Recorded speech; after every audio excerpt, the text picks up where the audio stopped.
Before we start the episode, You beautiful YouTube BBs, we love you so much, and we want to let you know that we are moving this show to a new channel starting next week. all right, so Monday, July 1st, the next episode of It's Too Early that you will see will be on Pixel Pop Culture. That is our new channel that is going to feature specialized content like It's Too Early and our podcast, Too Hot for Love. Other things are going to be over there. They're going to be super wonderful and exciting. It's where all of our pop culture content is going to live. And if you don't want to miss it, you have to subscribe right now. Subscribe right now so you don't be afraid of where we went disappear. We're not abandoning you. We're going to be right there at that link in the description. Okay, let's get into the show.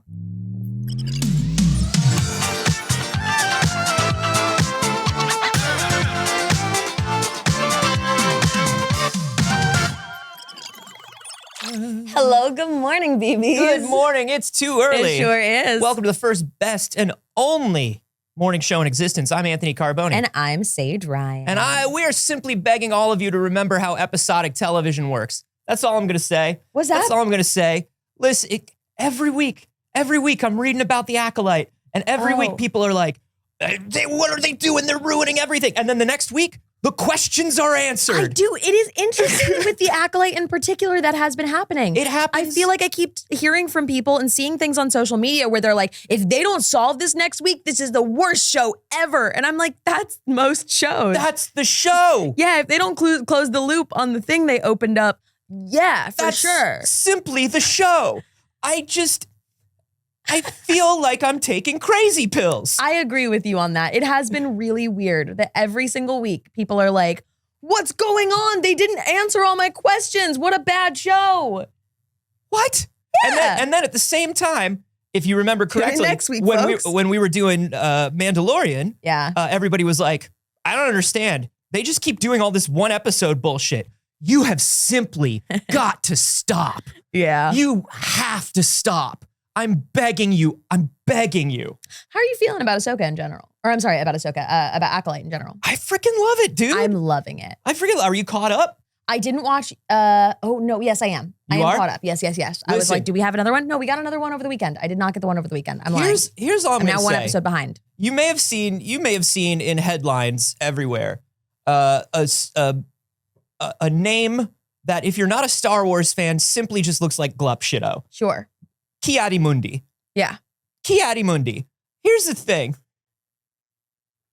People were really screaming about Ki-Adi-Mundi Yeah. and like how things he was doing in this show did not line up with things he said in the prequel films. Uh-huh. And I said, wait. I said, simply wait and see. Surely the entire company, Yeah. the entire Star Wars Yeah. realized the same thing. Surely. Yeah. Surely someone caught that. Yeah. I don't know. Here's the thing. It 100% Yeah. aligns. It 100% aligns with me, with my feelings about Ki-Adi-Mundi always. Yeah. Always. I don't like that guy. Valid. I don't like that guy. You remember in Clone Wars when he was like, hey, man, why don't all you clone troopers just take flamethrowers to these people? Yeah. But we already won. Yeah, but do it anyway, just in case. Yeah. That guy sucks, dude. Right. It's so interesting. It's the whole complex that people have with like what they decided as a child was a hero. Mm-hmm. And it's like a lot of people have this with Jedi in general, where Yep. it's like but I decided when I was 8 years old and I loved these movies and I wanted to be a Jedi, that the Jedis were good guys. Yeah. And that was fair of you at 8 years old. And listen, something else that's fair is good guys don't always do the right thing. And People are not infallible. right. And your interpretation might not have been incredibly nuanced at 8 years old. Sure. You might have new factors now and opinions. Sometimes Jedis is cops. Let me tell you something. There's nothing more interesting than a character with zero flaws. Right. Boy, Yeah. there's nothing cooler than a bunch of perfect people walking around Yeah. making perfect decisions at all times. That's why stories exist. It's the thing people have about Luke. They have it about Aang, and people were really mad at The Legend of Korra for how they handled it because they think Aang is our perfect boy. He has no flaws. And it's like, no, you were just a child and you attached and you wanted to be that character. So now you're like, no, if you tell me that he did something bad, then I'm bad. And it's like, no.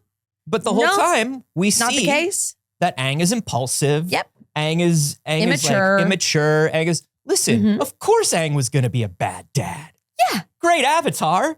Yeah. Bad dad. Yeah. Well, here's what I'm going to tell. I honestly, from the moment the show started, and everybody was like, what's going on here? This isn't right. They're showing, I was like, hey, maybe tranquilo. Give it a minute, babe. Tranquilo, Cecino. Maybe we check and we see what happens because they got 8 episodes to tell a story. Yeah. And like, I also understand skepticism about any limited series. Right.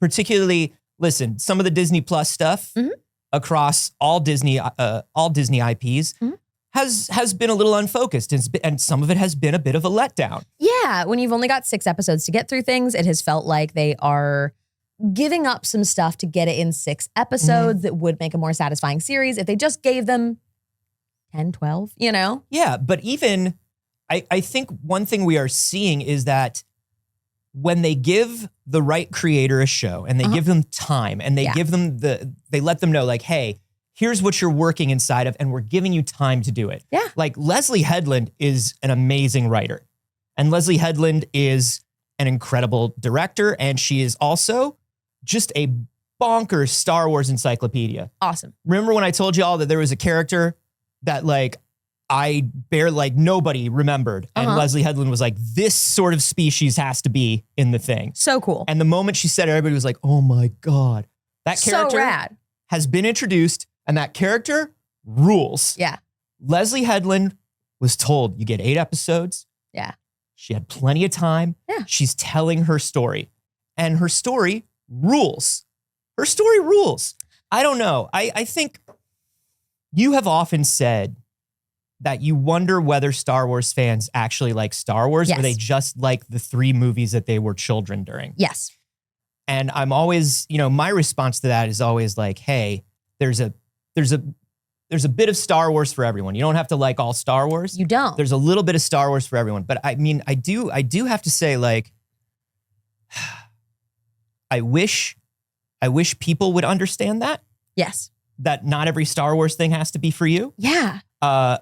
The same way, I think a lot of people understand that not every Marvel thing has to be for them. Right. And I wonder if that's just because Marvel came out and started doing so much so quickly that we got so used to the fact that like within 10 years, everybody was like, oh, of course, there's like 2 Marvel movies a year. Yeah, I'm missing this one. Yeah, I like Captain America, but I don't want to go see Thor and like, like that sort of thing. Yeah. With Star Wars, I feel like because it's like for 40 years, movies came out once every 20 years. People weren't just like, no, every Star Wars thing has to be perfect and has to be for me because I don't know, maybe people didn't realize that there's just so much Star Wars to choose from. Yeah, I guess maybe. I think you might be right about that. I also think that Marvel movies feel much more separated than Star Wars movies do. Yes. Star Wars movies feel like a continuation of one single thing, whereas Marvel feels a little more like a world and a universe. And I think Star Wars is getting there, but it hadn't for so long. It felt like, I mean, obviously we were just following the Skywalker line for so long that I think that people are not yet used to viewing it as like an open universe with a million different types of stories in it. They're used to a mainline trilogy movie in it, and they expect everything to be that. Yeah. Yeah. And here's where what conclusion that I've sort of come to, which it's this. If you haven't liked anything that Star Wars has done in like the last 20 years, I free you. You're free. You don't have to suffer anymore. You don't have to be a Star Wars fan. You can move on. Go. I wish you a very Battlestar Galactica. Yeah. You know what I mean? Friend of the show, Rahul Kohli, big Star Wars fan. And recently decided he's just like, no, the new stuff isn't for me. Oh, okay. He's just like, no, you know what I've decided? New stuff. All of it. Not all, but he's like, I've got the stuff that I like and I'm a fan of that and I'm a fan of Star Wars. Yeah. He's like, when something else comes out that I like, I'll be good about that. Cool. And he's one of those people that's like, Star Wars is an identity for him or was an identity for him for so long. It's like, you're free. You're free. It's okay. You're free. There's so many cool things that you can experience in the world. You don't have to like Star Wars anymore. It's okay. That's all right. And it's okay for other people to continue liking it, even when you stop. It doesn't mean it is bad. There is no objective opinion of Star Wars. Listen, I'm a Marvel fan. Mm-hmm. Here's what I'll tell you. I don't like The Punisher. I don't watch anything The Punisher is in. Yeah. I don't care about The Punisher. Yes. There's a bunch of Marvel stuff I don't care for. There's a bunch of DC stuff I don't care for. And I'm a huge DC fan. Yeah. It's totally fine. It's totally okay. Yeah. All in all, I've really been loving The Acolyte. I think it's a great series. I think that if you want to criticize a show, don't criticize it on what has not happened yet. Yeah. You have to wait till the end for that. Then you can. That's totally okay. But what you can criticize is like, hey, if this episode didn't feel fulfilling for you, or, you know, you didn't feel like you got enough out of it. Like last week's episode felt really short. It was only like 28 minutes of episode. And I was really surprised by that. And I was a little disappointed because it felt like I wanted more. And it was like, I can't believe it's already over. Which I can't believe it's already over is a good feeling to have because you're like, oh, it's been very interesting and exciting. But I did feel cut short. Like I felt like I got shorted a little bit of my expectations of a 40-minute episode. Yes. That's something that streaming shows are interesting about too, because on one hand, I like that showrunners have the freedom to say, we don't need to add padding to this episode. No filler. Yeah, we don't need a 44-minute long episode because we don't need to worry about these commercials and stuff like that. On the same end, like and they get to do things like, you know, every season finale of The Mandalorian is like an 80-minute episode or something. Right. It's like ridiculous. Yeah. So yeah, I mean, I feel that though when an episode is too short, but I think what we're seeing, we've talked about how the last big appointment viewing show in the world was Game of Thrones. Yes. I think binge watching has just, when you think about how long we've been binge watching shows now, streamers were just throwing everything out, entire seasons of shows for like a decade. Yeah.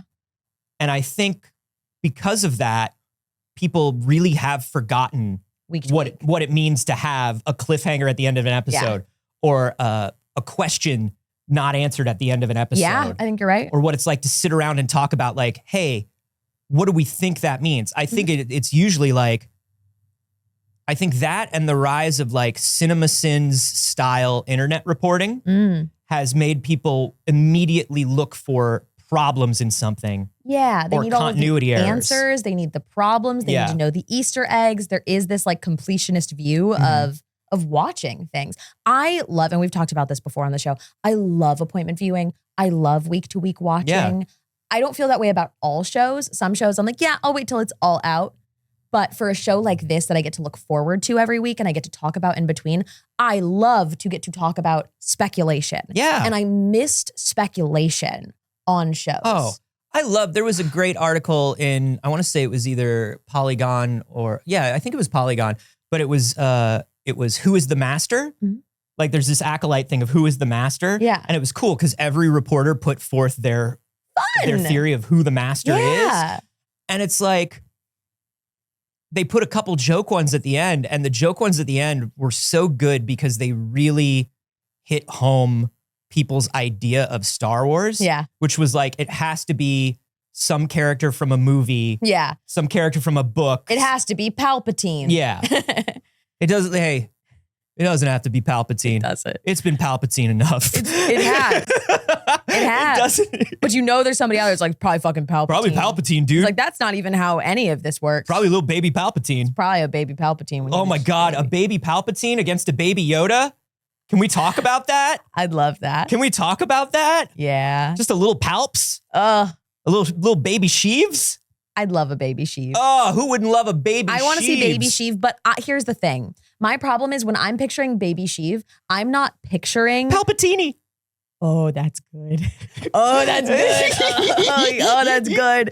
I'm not picturing though, like Sheev Palpatine. I am picturing him post getting fried. No, he's the Emperor. He's already the Emperor. But he's little. Like the wrinkly skin Emperor. Yeah. I'm picturing that, but small in the same way that Baby Yoda already wrinkly. The way a Sheev works. Sheev is not his name. Sheev is his species. Yeah. And the way a Sheev works is they Benjamin Button. Yeah. And then they age normally, and then they Benjamin Button again. Yes. That's the way they work. I think, you know what it is? Okay, you know how people get a little shorter as they get older? Yes. Right? So what their species actually does is it starts with all of its skin at like the amount and stretch it's ever going to have. Yeah. So very wrinkly baby. Yeah. Grows into it, stretches is out to kind of human looking, right? Yeah. Fit, tight skin. But as they shrink back down in their old age, the skin loosens up again. On the planet Shivana, the skin is not elastic. Yeah. Skin is not elastic. There's no stretch. No, and your skulls and muscles and organs will only grow as large as your skin is. Exactly, like a fish tank. Like a fish tank. And that's why the master is a little Palpatine. If you think about it, your body is kind of like a fish tank for your organs. It sort of is. We've got a great show for you today. We do, but first, good morning, Alex. Good morning. How's Hi. it going? Hello. Do you have anything to add to Sheave Theory? I just think I would make a fun, cool, wrinkly baby. That's about all I have to add. Yeah, I love think a good you would wrinkly too. baby. Thank you. Yeah. Thank you. I appreciate that. What do we got coming up on the show today? You know, the schools in the South won't teach sheave theory. They won't do it. Oh, careful. They won't do it. We've got a bunch of stuff. We've got some Superman news, which is exciting to me and not Saige. Yeah. We've got some D&D news, which is exciting to both of us. Yeah. And Some other stuff. We got some indie games. is there something that's particularly Saige coded? Because we had something that's particularly me coded. Ooh, yeah, actually, there's some of these indie games. I've got one about a robot reporter working for a sci-fi newspaper and one that is a 90s cartoon style vampire game. I love it. We're going to look at both of them. The link for one is gone. It's fine. I'll find it. It's fine. You'll find it. I added a third one into there that I think you're really going to love. So those are particularly me coded, I would say. But we're going to get into it. We're going to get into it. How was your weekend?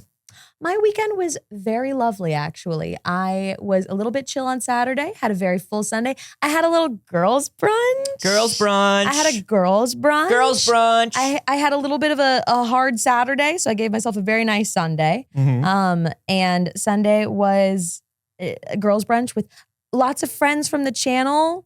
We went with Abria and Mayana and Elise. It was all circus folks. I've heard of them. Kendall and Janet. All folks that you all know. So I just got some of my favorite girls together and we had a little brunch. And Love it was so freaking nice. I haven't done a social thing just to do a social thing in so long. How was your weekend, Anthony? It was pretty good. It was mostly quiet, except for Saturday night. I went to the Batman burlesque show downtown. Yeah. Saige and I get targeted ads for any themed show. We love that's a theme. that's happening in LA. We're suckers for themes. Oh, if there's a pop-up bar, yeah. Saige will go to a pop-up bar. Saige doesn't drink, but if there's a theme, yeah, and it's a cool theme, Saige will simply go, yeah, hand her drink tickets to somebody else and sit and enjoy a theme for like 45 minutes to an hour and a half. Love. But one thing we've been getting is this thing called the Batette Follies of 1939. And it's this live Batman themed 1930s variety show. And we were like, this is either going to be amazing or it's going to be awful. Yeah. Because that's the way these things go. It was on one of those apps. You know, those events like that only Eventbrite and stuff. That only sell. sell, they only sell their tickets through these apps. And it's like, is this a really cool pop-up or is this you don't know who's running this pop-up so we can take your money and run sort of pop-up?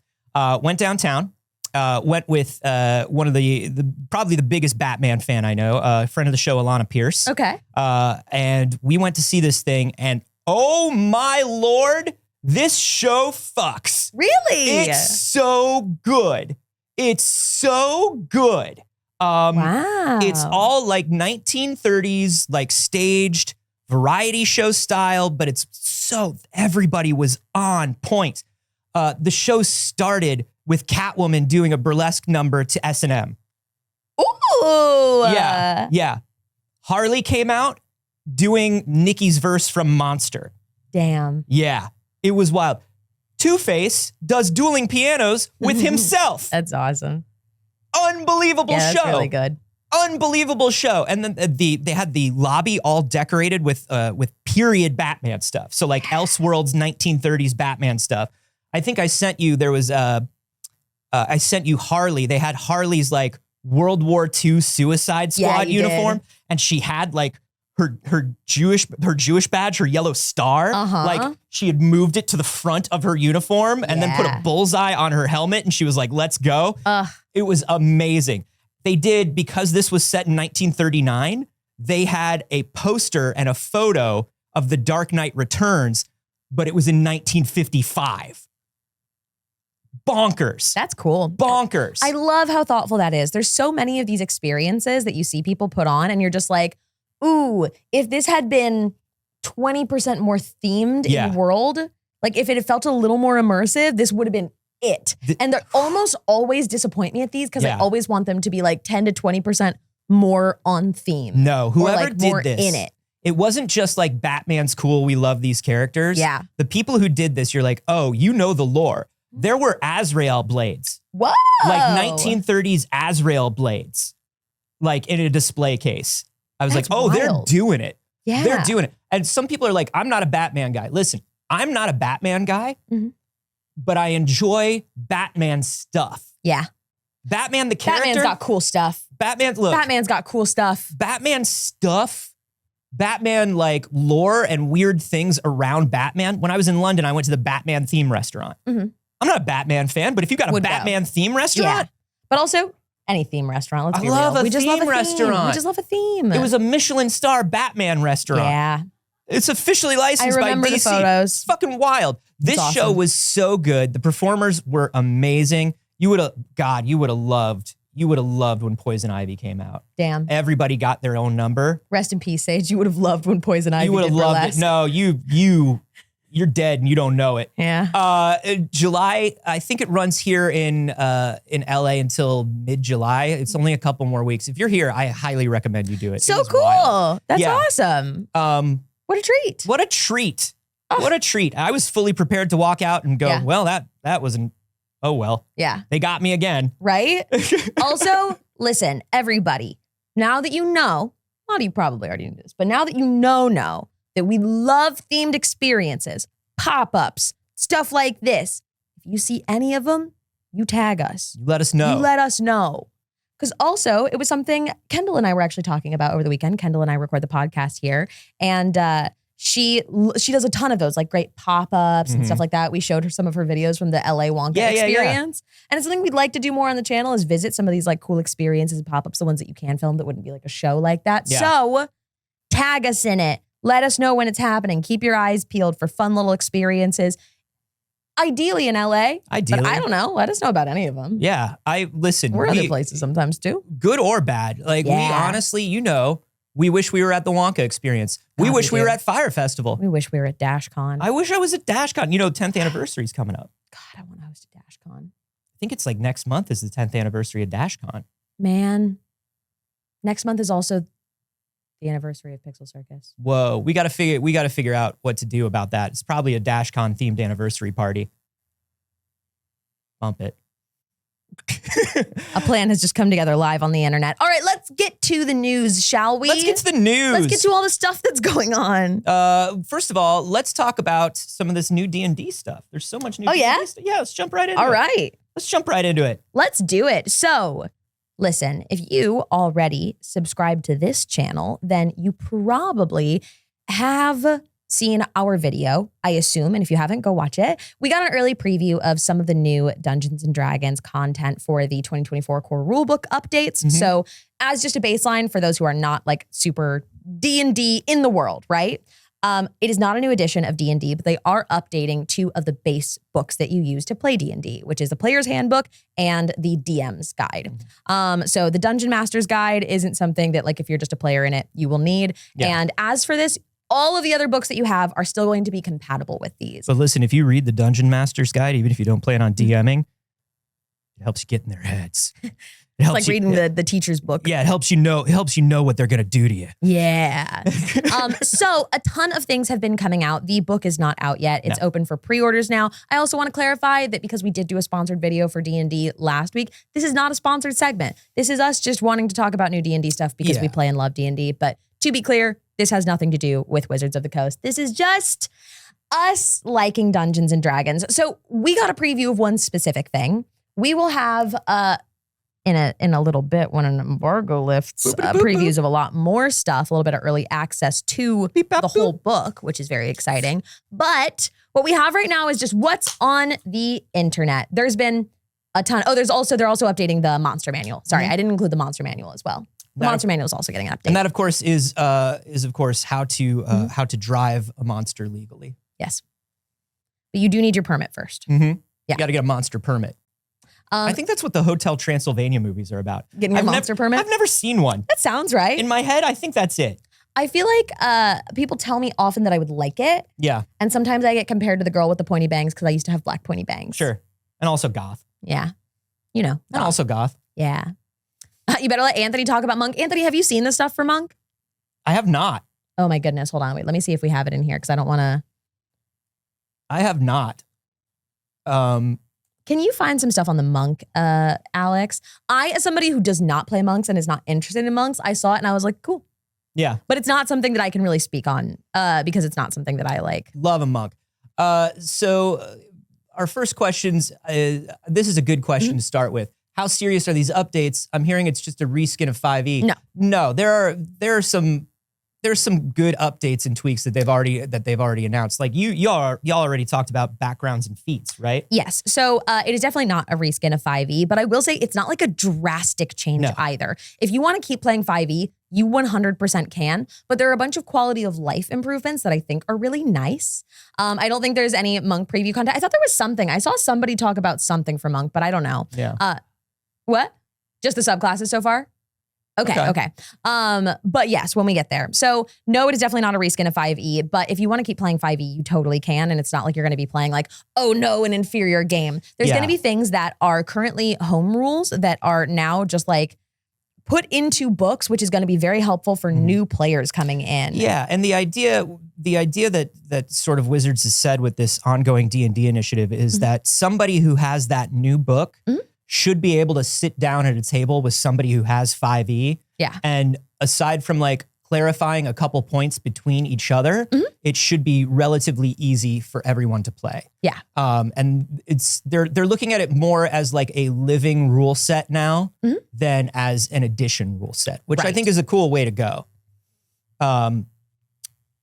I'm just pulling up pictures and stuff that I like. There's so many things. So what we talked about in our video last week was that backgrounds now come with a thing called an origin feat. I think both backgrounds and feats are an underutilized piece of Dungeons and Dragons. So now when you take your background, which is something you have to do in your character build anyways, you get a little bit more from it as opposed to just getting your proficiencies from it. So you can get something that is attached with it that makes sense, that is a special skill that you have because that's where you come from in some way that just makes people care about backgrounds a little bit more because people haven't really cared about backgrounds. I mean, right now, like if you're doing a character sheet or you're doing like a D&D Beyond or something, you get to background and you're just like, you just click something and you go. Right. You're just like, I mean, I think the thing about backgrounds is for the most part, up until now, they've been about like, hey, this is to help you get in the headspace of who your character is. Yeah. You know, if you're not somebody who does like a lot of role play, acting, whatever, this is kind of cool. You can have this paragraph in front of you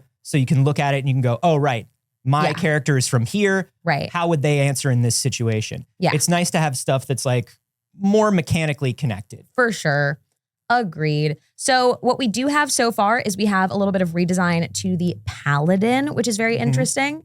I'm very curious to see how this actually plays. I'm excited to play a new Paladin. So how often do you play Paladin? I used to play a Paladin a ton because Leia was a Paladin. Right, that's right.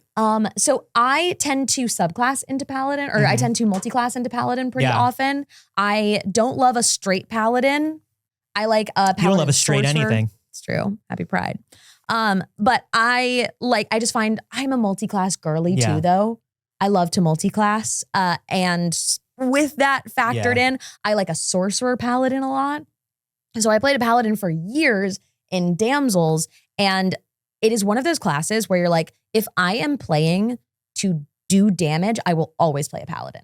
100% of the time, if this is about me being effective, a paladin is a mildly broken class, but honestly, it's not to a degree where you're like, oh, great, if you have a paladin at the table. Yeah. They aren't doing something that is disruptive to the game, and I've never minded that. But somebody who min-maxes can do something insane with a paladin. Do you know why? But do you know why I think it often feels like like Paladin is a broken class is because I think so often with time constraints and things like that, when a DM is planning encounters and things like that, it's tougher and it takes more time and more effort to plan something around just a human tank.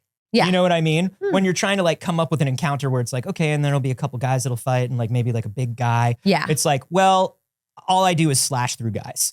That's all I do.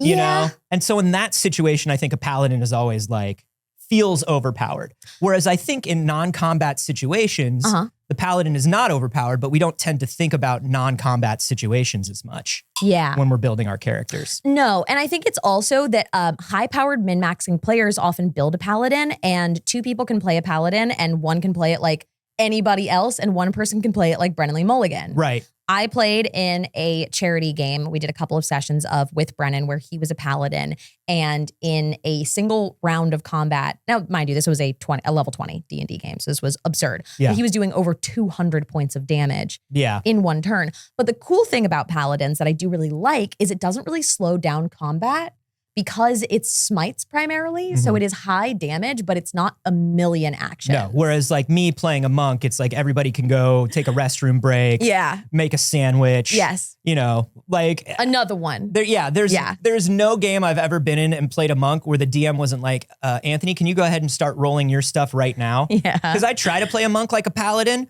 but the thing is like, you can do 100 attacks as a monk and they all do 2 damage. Right. 2 damage. Yes. Together when you add them up. So here is an overview of the new Paladin class. Spellcasting starts at level 1, specifically called out as an advantage for multi-classing. So previously, for a lot of classes, there was no reason to take 1 level of something for spellcasters because you got nothing, essentially. Lay on hands and weapon mastery at 1, also incredibly useful. Just features of a paladin. Yeah. That it's hard. You never wanted to play level 1 as a paladin. It was just not worth it if you were starting at level 1 because you'd be useless for so long. Yeah. Paladin smite at 2, along with fighting styles. Paladin fighting styles restriction is removed, so you can forego fighting style to learn cantrips. The option to give cantrips was given previously in Tasha's, and now they're putting it like into the core rules. Okay. Paladin smite. It's like an either or. Yeah. I like that. Paladin Smite gives you the Divine Smite with 1 free casting. Okay. Channel Divinity uses increase, starting with 2 + 1 on a short rest. Awesome. Divine Sense duration lasts 10 minutes now. And then Find Steed at level 5? Find Steed at level 5. Yeah. All right. Yeah. So you can you can cast it once a day with no slot. You can just do that. That's a innate ability that you have. So it's really cool because they say that you can now upcast it to find a steed with a unique stat block. Find Steed is like in Breath of the Wild when you whistle and no matter where you are, Epona shows up. Yeah. Like, yeah. I like this. You know, somebody pointed out in the live studio audience that they are clearly respecing a lot of these rules to stop people from just starting at level 3. Yeah. Yeah. Because that's the thing is like level 1 and 2 characters, you're just kind of like, well, when do we get to do something? When does it matter? Right. And so people just skip to level 3 and it's like, well, that's 2 whole levels that you're missing. Yeah. You might as well fix that up.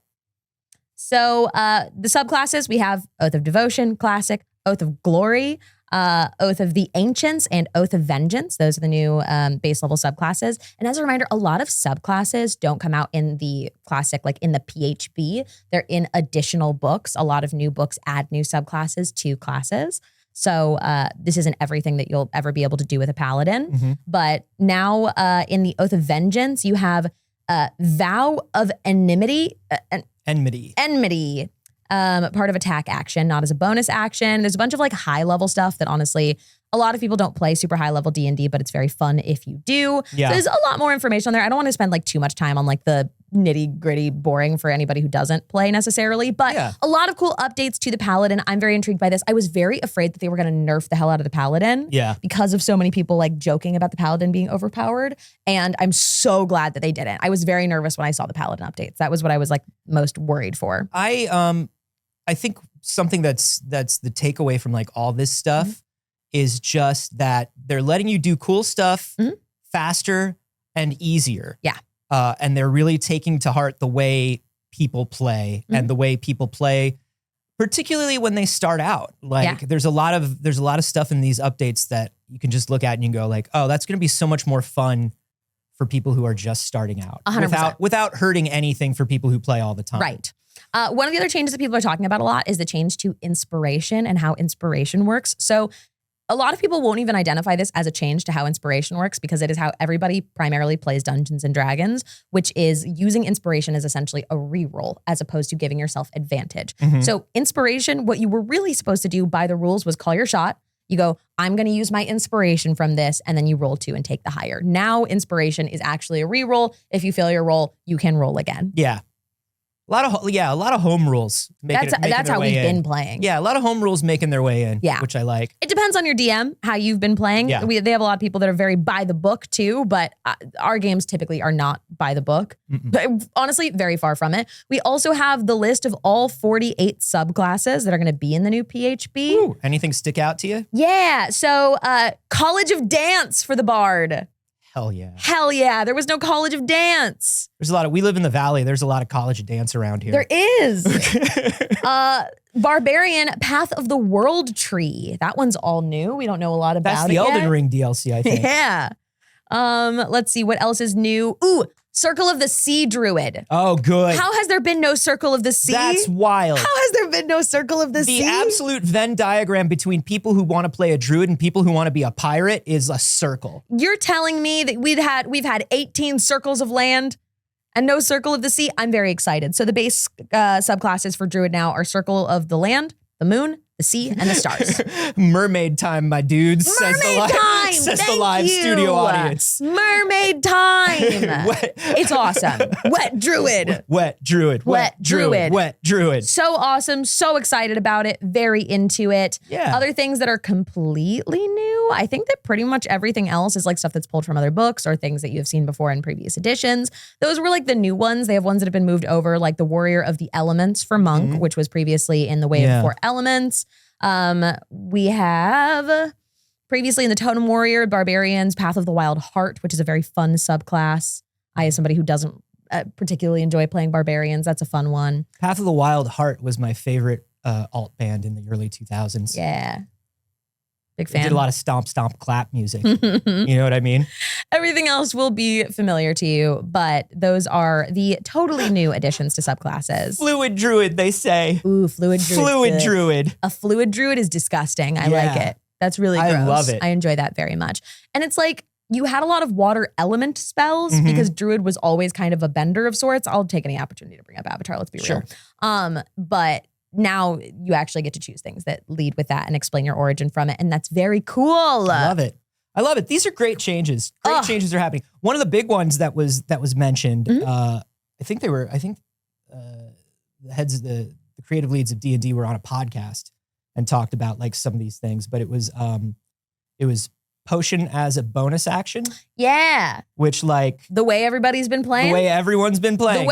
Hey, have you been playing with potion as a bonus action, or have you been playing with, again, this is just drinking a potion, taking out drinking a potion of any kind. In your mind, in a combat scenario, is simply taking a little sippy out of your canteen. Yeah. The same as firing a bolt of magical lightning at someone. Are those the same amount of effort and time? It's hard because technically, here's the thing. A healing potion can be incredibly effective. Yeah. So a healing potion can in a lot of cases do more than a healing spell. I'm not talking about. If it uses your whole action to cast a healing spell on somebody, it doesn't not make sense. No, but because you've had to do something else to usually work to get a potion, I am in favor of giving it as a bonus action. But we're talking about, I'm not talking about effectiveness. I'm talking about when you think about the action, a verb. How much time it takes. When you're talking about how much time and effort it takes to do something, is taking a sippy from my sippy cup. Yeah. A full action, when a full action is also stabbing my broadsword through the rib cage of a human being. Well, in theory, you only have about 2 seconds to do either. Exactly. That's a bonus, baby. Right. Drake Sparta said the magic was already in the potion. It was pre-done. I agree with that. Yeah. You've already either made the potion, which took some kind of time and effort, or you've acquired or purchased the potion. So I think that you've given this to yourself to set yourself up for something. It's like a held action kind of when you got the potion. Yeah. You know what I mean? Like it depends on whether you see taking a potion as are you playing Zelda or are you playing Dark Souls? Yeah. Are you playing Zelda or are you playing Elden Ring? In Elden Ring, a potion is an action. Yeah. In a Souls game, a potion is an action. You got to like walk backwards. You slowly like, I don't know why the character in a FromSoft game has it like all tied up like that. And then you're like, hold. Meanwhile, Link just puts a raw fish in his mouth and is like, ugh. Keeps going. Right. Yeah. I tend to believe that's more like the latter. Yeah, I think it is less about the time that it takes because there's a lot of arguments in here. Blade of Creation says, I would argue that pointing your finger while muttering a word and thinking is less effort than, a potion. Some spells are very easy to cast, some actions are very easy to do. But I would argue that because the magic has already been done, the work has already been done preemptively, I think it's great to have it as a bonus action. I've been given it as a bonus action. If it's that easy a spell, it would be a cantrip. That's not true. I'm just saying. It just feels like if it's going to be, if it was so easy. As a wizard, a lot of spells are just saying words at somebody and they hurt. Sure. A lot of words are me just being like, knock it off. But it's like you're saying the word, but the word is channeling your energy. Yeah. You know what I mean? Yeah. That's all. Yeah. That's all I mean. But sometimes I'm just going and creating nightmares in their brain or but something. Look how hard you're thinking. See? Sometimes. See? Sometimes. That's all I'm saying. Yeah. One thing that I think we all agree on is that potions are not free actions. No. You're not allowed to heal whenever you want. That's not cool for games. No, sure. It's not cool for games. But here's what I'll say. I don't care. Wow. Do whatever you want in your game. Wow. Do whatever you want in your game. I am always team bend the rules to what is fun in the moment. Yeah, do whatever works for you and your group. I think the worst thing a DM can be is rigid in whatever it is, whether they are extremely loose with the rules or extremely strict with them. I think rigidity is the thing that can most easily ruin a game. When you get into combat, if you have a number of hit points for a monster, right? And you get to the last round of we're in the first round of combat and they're crushing it, right? Yeah. And one more person was up in initiative and it means they're not going to get a hit in on it and they don't get to do anything in initiative because that person finished it. Like, give it a couple more hit points. It's fine if you want to because it's more fun for people. Yeah. This game is about having fun and not about playing to the rules. And I really think that I change the hit points on creatures all the time. The creature dies when it is no longer fun to be fighting this creature unless we have built up to something that has these incredible stakes of it being incredibly challenging or something like that. But at the end of the day, my game is moving to what my players are having fun with. Whether it's making it easier in the moment because you didn't realize it would be such a challenge for them and you don't want to TPK your party because that's not fun always, or making it harder because they, crushed it faster than you were expecting. At the end of the day, it's telling a story with your friends around a fire. That's what it is. It's you're all having fun, telling spooky, goofy, fun stories with each other, and whatever rules work for you. Which is why, on one hand, I completely understand when people lose their minds over rule changes and things like that. I get it. Yeah. Because it is a game. Yeah. And for those people, it's a game is a system. And a system is a set of rules and, cause and effects and things like that. And there's nothing wrong with playing rules as written if that's what's fun for you. But for most of the people that I play with or that I have played with in my life, it's kind of we want enough rules to structure the thing. So we keep moving forward. We feel like we're doing stuff, but we're just goofing around and telling a story. And so whatever facilitates you telling the best story is what you need. Rachel Tension says, also, GMs are fallible when it comes to building encounters. Am I supposed to hold my players accountable for my bad math of what they can fight? No, exactly. I've usually done bad math. No, if I fully misinterpreted the challenge of this monster, that's on me. You guys don't have to suffer for that. It's okay. I think the only thing that I personally believe my rule is the only rule that I'm not allowed to fudge as a DM is if I totally forgot about something you can do that rips me a new one in a really hilarious or cool way. where it's just like, I've set up this entire room full of these monsters and these traps and these, and the one person is like, well, I have this spell. I can fly over that. Yeah, and it totally just, the entire room melts. And it's like, the entire room does melt. Fuck you. Yep. I'm the worst. Right. And then we move on to something else because that's still following the whatever is fun in the moment. Yeah, exactly. If I roll poorly as the monster, I'm not a person who, the only time am I going to miss that hour of my life that I spent planning it? Sure. Whatever, though. That's the responsibility I took on with this. I don't fudge low rolls ever. I will never say I rolled higher than I did, but I have definitely been GMing and rolled too high and been like, you did it. You did it. You did it. Very rare, very rare. But there are times where you're like, ooh, this player needs this. This shouldn't be happening. This isn't going to be fun for anybody. Or like you're just rolling too well too many times in a row. I've done it. Very rare, but I've done it. I've done it. Done it. I'll fudge roll lower on occasion. Just it actually says somebody did in the really new cool rules, and you have a save for it, and you save, and you're like, God, that move would have been so cool if it could have happened. It actually says in the rules now that that you can fake it. It says in the rules. It's actually in the new book. Yeah. In the preview, it says you can fake it a little as a treat. Yep. As a treat, you can have a couple fakes, and no one has to know. And no one has to know. You see this new Tiamat design? No. Look at this. Look at Tiamat. Yeah. Ah! It's up on my screen, Alex, if you want to show it. I think we're having some issues. Oh, is it still not showing? Yeah. That's weird. I pulled it up. It was running. I'll do it again, but you can show it on yours if you want for now. Because the new Tiamat art, you zoom in a little on it. Yeah. Looking good. Yeah. Ooh. God, that's good. God. Let me tell you something. The dungeons? Yeah. Yeah. But also like the dragons? The dragons, you know what I mean? Right? Like the dragons though? Yeah. Dang. Really, that's good dragons. That's it's been good dragons. So that's some of the overview of your D&D stuff. When we have that little embargo lift and we have everything, we're probably going to make a dedicated video just like breaking down all the stuff about the new PHP. Because like there's going to be so much cool stuff. There's going to be so much stuff. All right. I've talked a lot. Anthony, may I pass this to you? Yeah, sure. For some Anthony news? Let's talk about some Anthony news. There's I'm going to do this one real quick. There are some Superman set photos. It's nothing terribly crazy exciting unless you're me, in which case you go, ooh, Daily Planet globe. Yeah.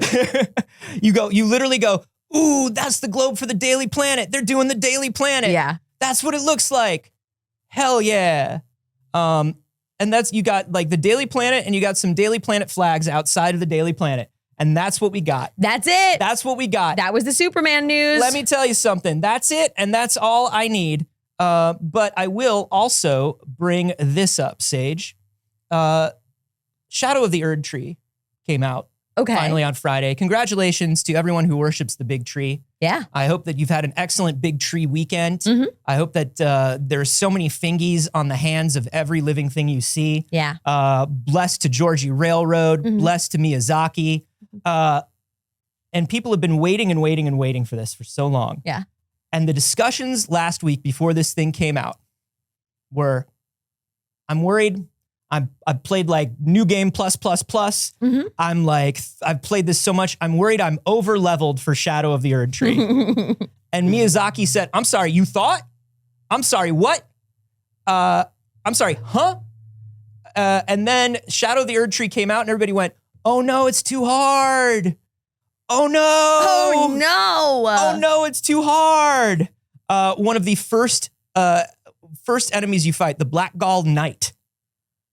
Just a knight, just a big I love knight. that song. The Black Gall Knight. It's Soundgarden. Yeah. Yeah. Won't you come? The Black Gall Knight has been decimating people, just leveling them, destroying them, absolutely smashing them, stomping their faces. And everybody's like, wait, it's hard. Yeah. And everybody, and Miyazaki and critics are like, yeah, of course it's hard. You dummies. Yeah. What'd you think? We told you when it was coming out. You had your time tarnished. Yeah. You had your time. So it's getting mixed Steam reviews. Oh, wow. It's that It's bad. mixed on Steam right now. So interesting. I wonder if they could have won with this. If like, it's too easy. Like maybe there was a sweet spot where it felt challenging, but not impossible. Yeah. For people to go and leave a bad Steam review, it must be really freaking hard. Yeah, but I love this. Here's why I love this. The motto, the credo, the coat of arms on Soulsborne fans is get good. Yeah. Whatever Latin is for get good, they've got it on a what my shield. tattoo means. That's right. And they're always like, they're the same people that run to Reddit every time there are difficulty settings in a game. Elden Ring had difficulty settings. They lost their minds. They said, get out of here. Yeah. You're not ready to play a game if you need difficulty settings. You're maidenless, my dude. Right. That's what's up with you, is you're maidenless. And then this DLC came out. It came right out. It came out. It came out and they says, what? It came out and they says, what? The thing is, I don't love that for the majority of the player base, but for the Souls bros that that were upset about difficulty settings, I love it. I love it for them. And some people, like when it says mixed, listen, some people are really loving it. Yeah. Friend of the show, Andy Cortez, has been doing marathon streams all weekend. Loves the DLC. We've got some folks in chat who have been playing. I would love to know your thoughts on it. Yeah. Andy Cortez actually on Twitter this weekend was like, hey, if anybody's having any problems getting through the base game so you can get to the DLC, drop your marker, and I'm going to come and help everybody beat the bosses they need. Like a lot of people have been doing that. I love that. A lot of people in the community are like, hey, do you have a couple more bosses left until your DLC ready? Drop it down. Let's go. I'm ready. I'll join your game. Tell me where to be. I love that. Tell me where to be. Yeah. Listen, Elden Ring is not my favorite of the FromSoft games. I love it. I think 90% of the people who play Elden Ring, they might buy the DLC, but I think very few people will play the DLC all the way through. Yeah. Or even at all. Based on like the way DLC has worked for like past Souls games. Like a lot of people buy the Souls games, they buy the DLC, and they don't play through most of it. Right. And they leave it there and like, one day I'm going to play through that. Yeah. It's okay. One day I'm going to learn to play the violin. Sure. You know what I mean? Yeah. I got so much time left. Absolutely. I'm going to learn another language. That's right. I'm a fan of Souls games, even though my favorite is Bloodborne. Bloodborne's the best one. That's why it's the one you're a fan of. Respect. Bloodborne's the best. Yeah.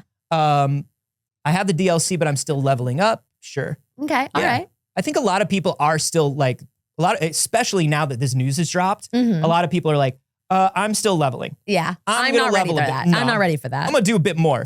Yeah. I'm going to find every box with every fingy in it before I go. Yeah. You know? I got a couple trips to make I got some stops to make. I can probably do a couple side quests. I just opened the fridge and it looks like I'm low on fingies. So I'm going to go. I'll get there eventually. Yeah. Still very early. Yeah, it's still very early. 2 people have mentioned in the chat that Sephi was absolutely screaming last night about how hard it is. But can I tell you something? There's nothing funnier than a Sephi scream where Sephi is screaming bloody murder at a game. Yeah. Those are my favorite Sephi streams. Love that for her. I do. Well, a merry death to each person trying to beat this boss, I suppose. Right? Hey, may you find all the fingies you seek. That's gross. That's an old Jewish blessing. Yeah. All right. Yeah. Well, hey, speaking of probably finding fingers in boxes or something. Sure. The movie Megan. Strong segue. Thank you. Speaking of maybe this, I don't know. Yeah, I don't know. I don't know what. Movie was kind of gross. Fuck you. The Robot Girl movie's back. Eat shit. Movie was kind of gross. We already know we're getting another Megan movie. They have to go to a third. They have to do 3, right? You got to do Mithrigan. It's literally called already M3. What are you going to call Megan 3? It's already there. Mithrigan 3. Mithrigan 3? Mithrigan 3. Obviously. I love it. Or the 3 just gets bigger. Yeah, it's just a huge 3. Huge 3. Honestly, I think for 3, they make it an E. They do Mithrigan E. See, the E's not where you thought it was going to be. No, that's good. I think you do M3GANE. But you can do the E as a superscript so it looks like math. Yeah. Ooh, that's good. Yeah, I think that's good. That's good. I think that's good. Like a JRPG from the PS2 days. Yeah. Well, I didn't enjoy Megan, but a lot of people did. Oh, people love Megan. It's very interesting. People are very divided on it. I was somebody who was hyping up, ready for Megan. We were watching every trailer. We were a Megan enthused household. Yeah, here. because I love a dumb horror movie. I do. The robot girl who does the TikTok dances and murders, we were there. We were ready. It wasn't for me once I actually saw it, unfortunately. It wasn't the movie I was hoping that it was. It had some aspects that made me a little, and I didn't like it. I don't want to watch it again. But it did do unbelievably well as a horror movie, and we are getting a sequel to it already. But we're also getting a spin-off called Soulmate. Soulmate. And guess what? It's as gross as you think it is. Oh, I was going to say there's a number in that one too. Oh. Yeah. When you hear Soulmate as like a robot movie spinoff. Yeah. Oh, so gross. Look, it's described as an erotic thriller. Of course it is. Of course it is. The love, you gotta do the love robot. You gotta do the love robot that murders. So, in an attempt to create a truly sentient partner, he inadvertently turns a harmless love bot into a deadly soulmate. Here's the thing. Okay. I'm for this robot that was created for that purpose murdering. Yes. I think that's going to be a fun part of the movie. However, the lead up is going to be disgusting. I also am worried that the way this is going to work, and this is what I don't want the movie to be, the robot decides it is literally this person's soulmate. Yeah. And kills in the crazy girlfriend trope. Maybe. If that's the way this movie goes, I'm going to be so bummed rather than a love bot getting sentience and being, this is not what I want for me. I feel like it's going to be the second just because we already got that in Megan of like, you're my best friend and I kill for you. Yeah. So I don't know if I think that we have a better chance because they already did that in Megan. Fingers crossed. Fingers crossed. We know that horror movie sequels are never derivative. Never. And that's what's important. But that's not even what I'm worried about. I'm worried about, and ding, ding, ding to the tension, Born Sexy Yesterday. Oh, for sure. We're doing undecidedly Born Sexy Yesterday. Nothing to worry about. With a sexy robot girlfriend. We know that that's going to be the case with a love bot. I'm already disgusted by it. And here's the thing. I've discovered that there are types of horror movies I cannot enjoy because and even like dramas that I cannot enjoy because they activate a real world sense of dread in me for the implications on the world. I cannot turn my brain off to the way that it like impacts people's brains, to the lack of media literacy in the things that people consume, to the inability to separate media from reality, to the future of our world. Yes. If you hit that spot for me with a horror movie or a drama, I am no longer having a good time. Everything that I didn't enjoy in this last year is because of that. But that's my favorite type though, because then I'm like, oh, now you're saying something. No. You're saying something. But you're no, because those not movies that have a point. That's totally different. I'm talking about things like Poor Things. Oh yeah. I'm talking about movies like Megan. So like Megan activated a thing in me because also like it was a lot of harm towards children that just made me uncomfortable. Yes. I just didn't enjoy watching it. It felt weird and it activated a thing in me that made me think about the writers who are writing this and describing the scene and the people who are like, it just, if you activate me thinking about the people who made the movie. Who has done this? If you activate me thinking about the people who made the movie and the people watching the movie, you've taken me out. You will no longer be a movie for me, right?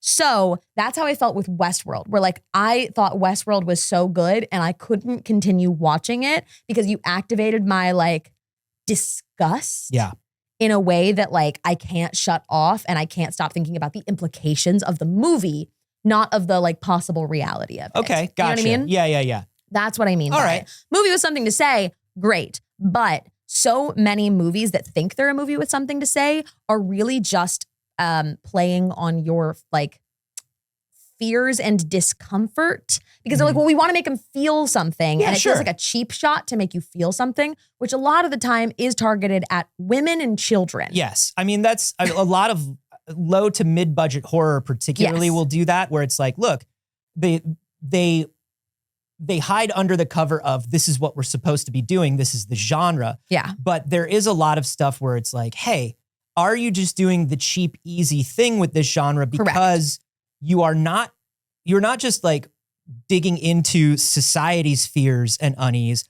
are you particularly poking at the specific trauma of an audience? Yes. That is not okay. That is honestly, that's some like cowardly shit if you're a writer, I think. Malignant. Malignant is a great example of that, in my opinion. Yeah. Malignant. It was cheap. It was the shock value of the beginning of it to skip ahead from writing any like meaningful start to the movie. Yes. The most frightening stuff in Malignant was the stuff that did not need to be in Malignant.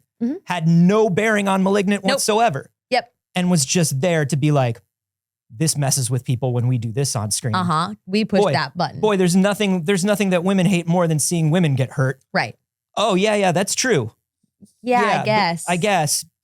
How does that apply? How does that apply to the film? Super weird. I think, honestly, if you're looking for a really cool take on this sort of thing, really cool kind of like transhumanist take on this, there was a comic a few years back that was called Alex and Ada. And Alex and Ada is a beautiful comic. I can't believe it hasn't been adapted into anything yet. But it's about a guy who lives in the near future. People have like brain implants to like open their doors, unlock their stuff. They can get messages, whatever. They control it all. His rich grandmother buys him a companion robot after a big breakup. He has this companion robot and he goes, it's weird, actually. I don't like it. I want more. This is not a companion. Has a hacker remove the limiter on the robot. And so then you have Ada, who is now a sentient robot in a world where sentient robots are outlawed, has to like live in the house, be his companion. They care about each other, but they have to pretend she's like this dumb robot. And it gets into like a lot of the stuff of who is more human in a future where we're all, getting implants and thinking about like, it talks about a lot of the stuff about robots and AI as second-class citizens in a really like sweet, small kind of personal way that a lot of stuff these days isn't. It's really good. That's cool. Yeah, go pick it up if you can find it. I think it has a collected edition. People are talking about, Alex put in the chat that James Wan is producing on this, which like, you never know how involved a producer is really going to be. Sure. That thing is so, I don't know, nebulous of what a producer does exactly. But James Wan, I used to be so excited for new James Wan movies. Unfortunately, a lot of swings and misses. But Skywalker also pointed out that James Wan is also producing a movie about a haunted swimming pool. Have you seen this? Love that. Have you seen this? No, but I love it. It's so funny. James Wan is now just like bag collector. He just gets the bag. I feel like Blumhouse just like brings James Wan stuff. Yeah. And is like, will you put your name on this as producer? Yeah. So we can release it. And he's like, yes, please. Yeah. Haunted swimming pool. Okay, wait. How much trouble do you think we'll get if we watch a little bit of this night swim trailer? Little bit of trailer, little bit of trouble. Little bit of trailer, a little bit of trouble. Let's do it. That's what I always say. I think you should be able to monitor my screen now. It popped up like you should. So we'll see if it's true. Okay. We're going to watch it with no audio just to be safe. Yeah. Or maybe like a tiny bit of audio as a treat. I don't know. Maybe like I'll just put it on here and we'll pick up a little on the microphones. I used to be so afraid of the pool drain like that as a kid. That's actually a good fear to tap into. It is, right? That pool drain, man. And you would think, but like it just being in a pool makes it so uncool. Like just the one pool drain. Yeah. This particular pool drain is haunted is so silly. It's this pool. Yeah, it's the whole pool. It's just the pool. Oh. As opposed to like, honey, wake up, pool's bleeding. As opposed to like Pennywise, who lives in the sewers. All the sewers can be anywhere in sewer. Look at that. Look at that. Do you remember the old cheesy that was. The old Tumblr meme of Moon's haunted? Yes. This is just pool's haunted. Pool's haunted. It's just this pool. Yeah, that's a haunted pool. Don't go for a night swim. The pool's haunted. You call the pool guy over. What's the family's gonna do? The pool guy comes over and he sticks those little pH strips in the pool and he looks at it, he goes, pool's haunted. Here's my question. Stop going in the pool. Yeah, the first moment, listen, the first time your pool coughs up blood, simply don't refill the pool. Why do people keep swimming in the pool? Simply investigate the blood in the pool, is what I say. The second the pool drain steals somebody's hand, I would simply not swim in that pool. We keep seeing ghosts and shit, and people keep being like, but what am I gonna do? It's time for my night swim. Yeah, my doctor says that I need to do this for my cardio, or it could be unhealthy for me. Grumpy Steen says pH equals pools haunted. It makes sense. Stop. That's what pH stands for. It stands for pools haunted. Just stop swimming. It's not a vampire. It's not a haunted clown or a ghost or the malignant with the backwards knees. What I'm getting at is the pool don't go nowhere. Pool can't follow you. No. If the pool is haunted and it ends here, and I'm standing here, the pool simply cannot get me. It's the opposite of it follows. It stays. It stays. It stays. All it does is stay. It swims. If you are watching from the grill and the pool is screaming at you, the pool simply can't stop you from grilling your hot dog. It's so funny. It's so funny. And I do want to point out that Snilks said, you expect an upper middle class white family not to swim? Listen. And you know what? You're so right for They that. paid for the pool. They wait. Have you ever seen the father of a 1950s nuclear family when the weather starts getting warm again and he's looking at that pool cover and he's like this? He's like, and he's just, you can tell all he's thinking about is like the leaves he's gonna skim. Yeah. The chlorine tablets he's gonna use. The burgers and hot dogs next to the pool. Oh my God. He can't wait to just get in there and feel the pool lining with his feet to see if there are any wrinkles or anything. They need to call the guy. Oh. I cannot wait. Skywalker said, I want y'all to do a review of this movie now. We'll watch for how it's getting received, but I'm down. I'm always down to review a bad movie on the Patreon. We love it. 100%. There was an amazing script last year on the Blacklist. Yeah. Blacklist, if y'all don't know, is the list of movie scripts that have they're considered the best scripts in Hollywood that for some reason have not been made. And this one was called Roses. And it's about this older dude, like middle-aged married dude who takes his 20-something girlfriend, secretly tells his wife he's going on a work trip, takes his girlfriend to like this beautiful house in the country. Every time she goes, her name is Rose. Every time she goes in the pool and she comes out, there's another Rose. Okay. And this guy is trying to hide his affair, and there are just more and more Roses, and each one likes him less. She is like this early 20s. She's clearly been groomed by this guy. Okay. He's clearly like been lying to her about like the life they're gonna lead, and she's been lying to herself and all this stuff. But each Rose that comes out of the pool is less and less fooled. Nice. But also starts becoming like physically more and more mutant but just at the end, like there are a bunch of Roses. Yeah. And like, at first she's kind of like, hey, no, it's cool. I've got this other Rose and like, we can both be your girlfriend. Ew. Yeah, it's really weird. But then like, as more and more of them start happening and she starts, it's like a hive mind that they all share and they're all getting smarter and smarter. And that is funny. It's very good. And that is funny. It's so good. It is the consequences happening to the young woman who's already the victim in that it's ruining her life. But but the whole thing is at the end, like all of the Roses help her like understand that like, no, this guy is terrible. He's terrible to you. We don't like him. Right. We're here for you. Yeah. You felt like you were alone, but you're not. We're here for you. We're all Rose. Yeah, right. And like, it's very told like he is the bad guy, she is the good guy. Yeah. And it's amazing. Yes. Why does she also not stop going in the pool? Why won't these people stop going in the pool? Well, like, I think because in the beginning it does like it's not a big deal. He eventually says you got to stop. I would argue cloning is a big deal no matter what. Yeah. One clone is a huge deal. It's told in sort of like a magical reality way. Yeah. Where like she goes in and then he's like, okay, but you can't, like they don't know at first that it's the pool. They just know that every morning there's another Rose. Sure. Yeah. You know that what makes I mean? sense. And then when they figure out that they're like, that it's the pool, the other Roses are like, no, we'll swim as much as we want. Why are you afraid of there being more Roses? Hilarious.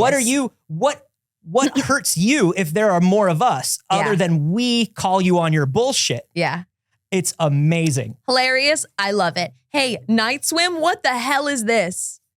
You know that that's the biggest question. And you know that James Wan has no interest in answering questions. No. James Wan doesn't. There was a point in his career where everybody trusted him enough to stop asking him questions and letting him make whatever movie he wants. And he just stopped asking questions. Malignant has so many glaring questions that will never be answered. There is no logic to Malignant whatsoever. He goes, I don't care. There's no cohesive reality. There's not even a cohesive timeline. No. Tell me what year Malignant is set in. Nonsense. Simply tell me, because there's a bank that's there, and the bank is clearly from this year. Yeah. But there's an asylum from 1957. Yeah. What year is Malignant? No idea. They live in the 70s sometimes? Yeah. I don't know. Modern cars, cell phones, but also an asylum from the 30s. Wild. Yeah, it's James Wan, like, honestly, is just greenlighting everything. And listen, I respect this on a level because James Wan has decided, like, every time I do this, the movies do all right. People think they're fine. And I just keep working, and I have so much money, and I'm living my life. The money machine just keeps printing. It won't turn off. It just keeps printing. It won't turn off. Somebody came up to me and they're like, what about a haunted desk lamp? I said, yes. $19 million more came out. Holy shit. Yeah. Somebody walked up to me and was like, I don't know, what if there was a bottle opener with a mind of its own and it decided that eyeballs were bottles? Yeah. And James Wan went, holy shit, that rules. And then money came out. And then like another $48 million. Yeah. So like, I don't know, man. You know what we do? We find another like brilliant Broadway actor that could use a movie paycheck to just come in and help me sell this thing. Right. Just whatever line I say, just say it good. Just say it good. Whatever I write, just say it good. A haunted pair of tap shoes. Oh my gosh. I mean. You put them on, haunted clearly by the death of a tap dancer. Oh, and you know what we can do? You know what we can do is we can say that it's based on the original fairy tale of the red shoes. And then people think we're smart. Yep. Done. But we only found out about the red shoes because I was trying to do legal clearance. Yeah. I was like, is there anything about magic tap shoes? What about a hula hoop? Oh, yeah. A hula hoop. You can't stop hooping. You can't, and then it cuts you in half. Oh. But you have to keep hooping because it's the big hula hoop competition and you're raising money for the school. What are you gonna not? What are you gonna not raise money for the kids? Hula hoop? You're gonna not hula hoop. Oh, okay. You're gonna tell me you would just stop hula hooping if you realized that continuing to hula hoop would cut you in half? That's crazy. That's ridiculous. You should try to do the neck hula hoop to impress your friends. Yeah.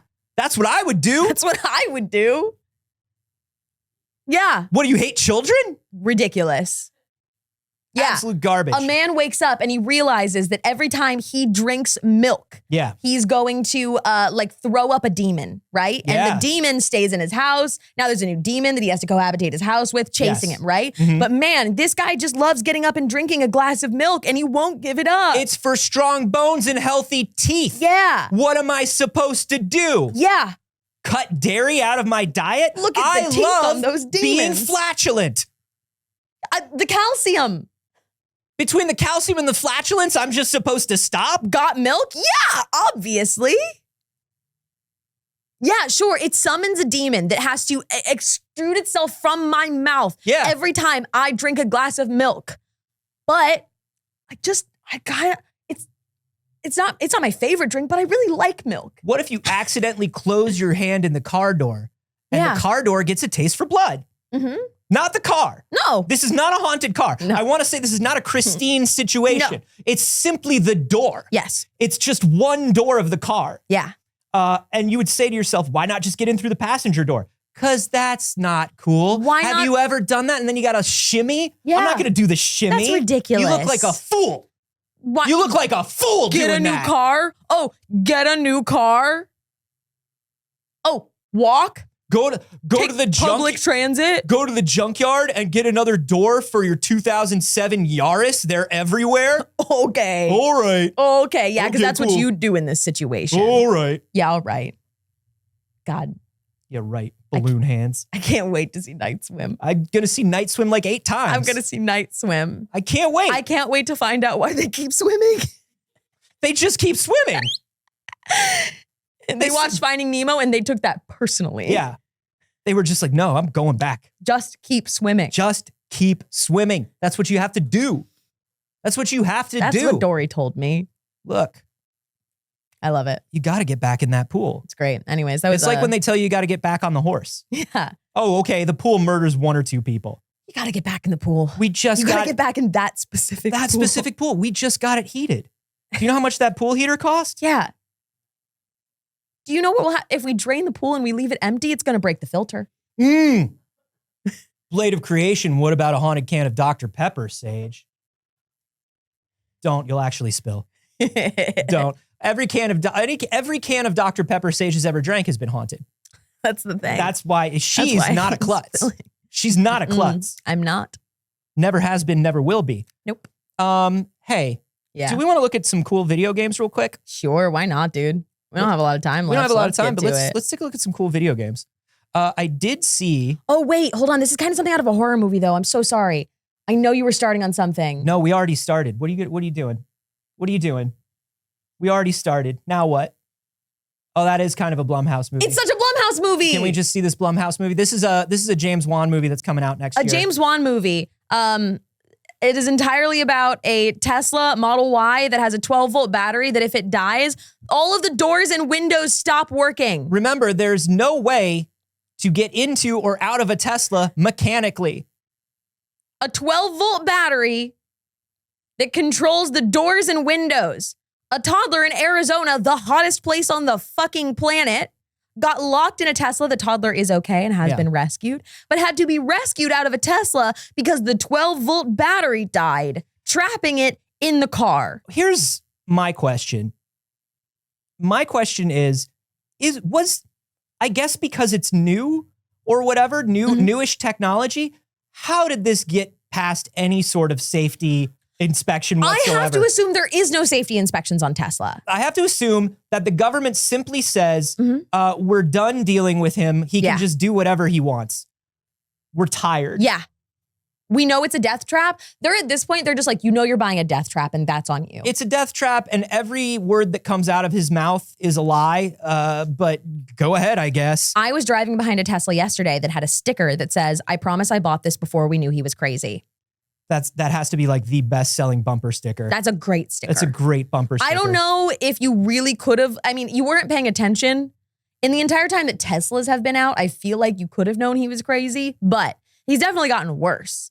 I don't blame people who were on batch 1. I'm like, yeah, you might not have known, or it definitely wasn't to this extent. My cutoff is the Model M, the first release of the Model M. Yeah. Which is like, I think it was like 2014, 2013, 2014. Yeah. It's like, that's the last time that you could buy a Tesla and be like, he's kind of weird, but the cars are good. Right. Now the cars aren't good and everything he says is a nightmare. So here's what happened, okay? A woman was taking her granddaughter to the zoo, 20-month-old child. First mistake. Going to the zoo. No zoos. First mistake, children. Second mistake, zoos. She puts the kid in the car, just accidentally kind of like closes the door to get another child to put in, right? And she can't reopen the door immediately, okay? There is supposed to be a safety feature for this, which is if you're inside the car, you can open the handle even if the battery dies. Great. However, the child was strapped into a car seat. Okay. So could not get to the front seat. Great. And open up the front door, which has a latch that can unlock the back door. Okay, if great. the battery is dead. Because only the front driver's side can do this if the battery is dead. Really, this is a story about a dumb baby. Yeah. So really, this is a story baby about... doesn't know how to undo their own car seat. Yeah, okay, here's the thing. I'm just going to say this. Let's say the baby undoes the car seat. Yes. Let's say the baby undoes the car seat. Baby's going to open the door? Yeah. The 1.5-year-old baby? That baby is what are we talking about? One of the cast of Super Babies? Yeah. Baby Geniuses 2 Super Babies? Yeah. Well, how's this baby going to do that? Ridiculous. This is just a story about dumb babies. They had to call the fire department and they had to break the window to get the baby out of the car, and the baby was fine. But luckily, Arizona gets over 100 degrees right now. Luckily, in June. it's super easy to break anything on a Tesla. That window came out. It came out like butter. Yeah. And it just popped right out. That window just like. Yeah. So Tesla turns out it was made out of candy glass. Right. They didn't know. Like, they'd just been doing that at the factory. All the Tesla windows are made of candy glass. Don't take them out in the rain. No. It says when you buy a Tesla, if you take it out in the rain, you void your warranty. They dissolve like that video of a raccoon with the cotton candy in water. Yes. And it just keeps disappearing in the water. Poor raccoon. Oh, that poor raccoon. I hope that raccoon got some good food after. Listen, I hope somebody gave that raccoon some cotton candy away from a body of water. No babies or Teslas. No. Listen, no babies or Teslas. Yeah. That's no all I have both. to say about that. Oh, yeah. So third mistake was Tesla. Yeah. First mistake was baby. Second mistake was zoos. Third mistake was Tesla. Yeah. In order. Okay. Sorry. I just realized I was like, God, that sounds like a James Wan movie. Yeah. No, it The totally battery does. dies in the car. A couple of these cutie games. Let's see. Let's show off this first one here about the sci-fi robot reporter. Yeah. Look how cute this is. It's so adorable. Times in Galaxy was made by former journalists, and it is about a robot reporter working for a sci-fi newspaper. You want to show it on your screen, Anthony? Sure. You lag a little less than I do. This is cute. It's so cute. Look how adorable that art style is. Yeah. So this is like adventure game style. This is like detective style. I love it. It's so cute. I love games where you work a place, and I know that's weird of me. I understand that, but I love to have a job in a video game. No, I think love that's great. to have a job. That's one of the ways that's one of the ways that we explore different things that we can do. I love a little game where I can play a different job. I enjoy That's it cute. so much. You work at a little newspaper. I just loved the art style of it. I thought it looked so fun and unique. It looks like a little comic book. It looks like it's so cute. Yeah. I was so into it. That's the launch trailer. It's out now. Yeah. You can grab it. What is it on? Do we know? Oh, excellent question. I don't know. I don't know. Look up Times in Galaxy. Get it for whatever it's on. Yeah. I want to show you this one. It's on Steam. This is a game called Building Relationships. It is a game where you are a house that wants to go on a date with other houses. Anthony. What?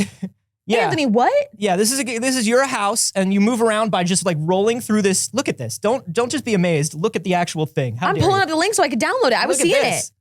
You just roll and bonk your way around this island, and you talk to other houses. I love these GameCube-ass graphics. You go fishing. You talk to other houses. You can catch a car. Why? Because you're fishing. That's awesome. Yeah. What a good idea.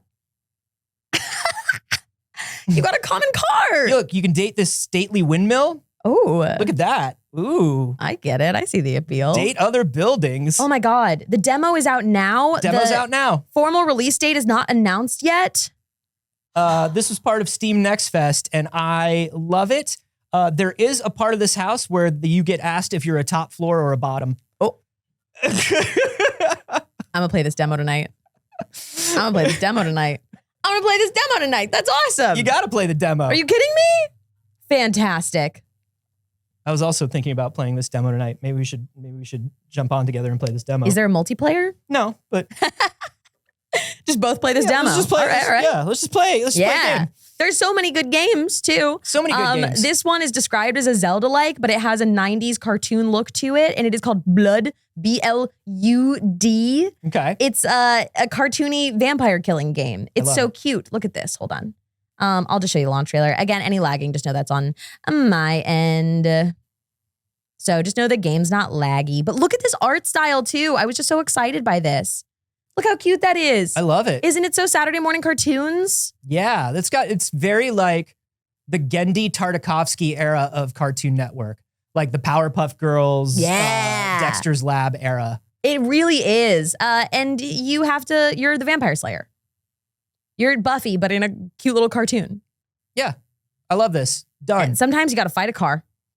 When's this one out? Do we know? I bet we do know. I bet we do know. I bet there's an answer to that. I bet we know that. All right. It's a long article. Sure. No links. Okay. Thank you so much. Wow. I'm just going to find that really quick. Okay. It apparently started its life as a pitch for an animated series. It is out.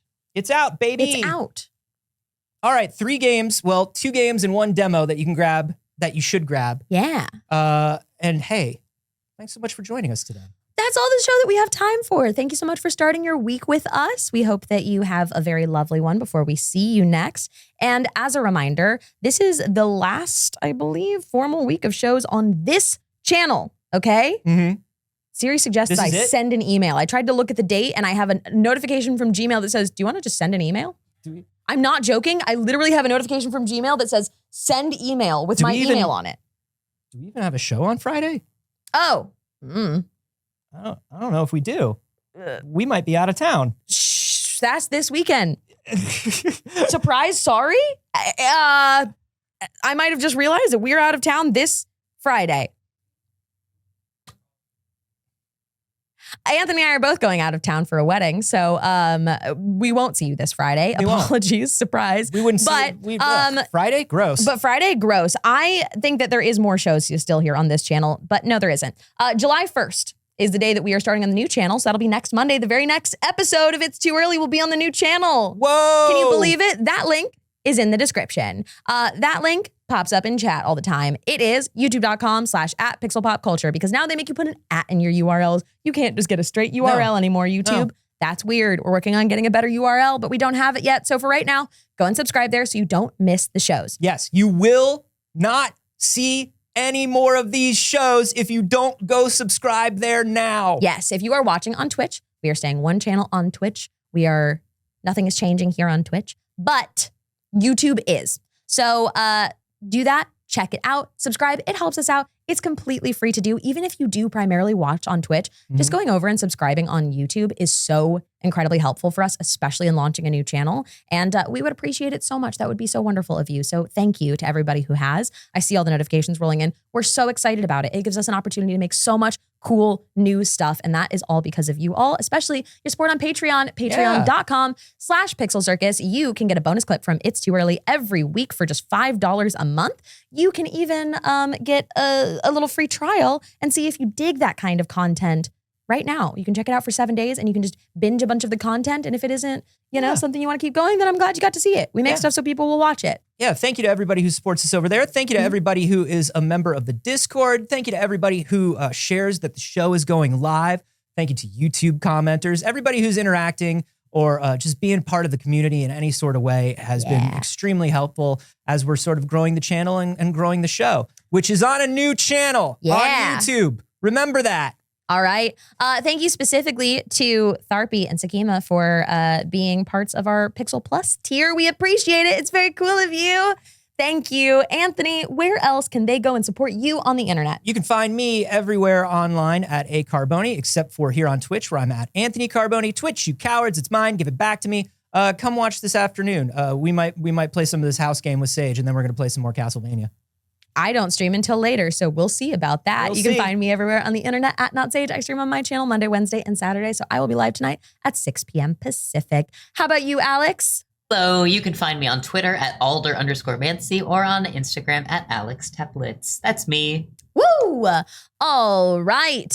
Thank you very much. Obi for the Prime sub for 27 months said, I'm not sure if I like y'all just yet, and I think you're lying. Yeah. Also, thank you to Opsal Bones for 6 months saying, woo, 6 whole months. Thank you very much. That's they have a typo in their username and they had to wait 30 days to fix it. I know. Hate that for you, but love it. But hey, we love the support. Thank you once again, everybody, for being here, for spending your morning with us. We appreciate you, and we will see you on the new channel. Bye, BBs.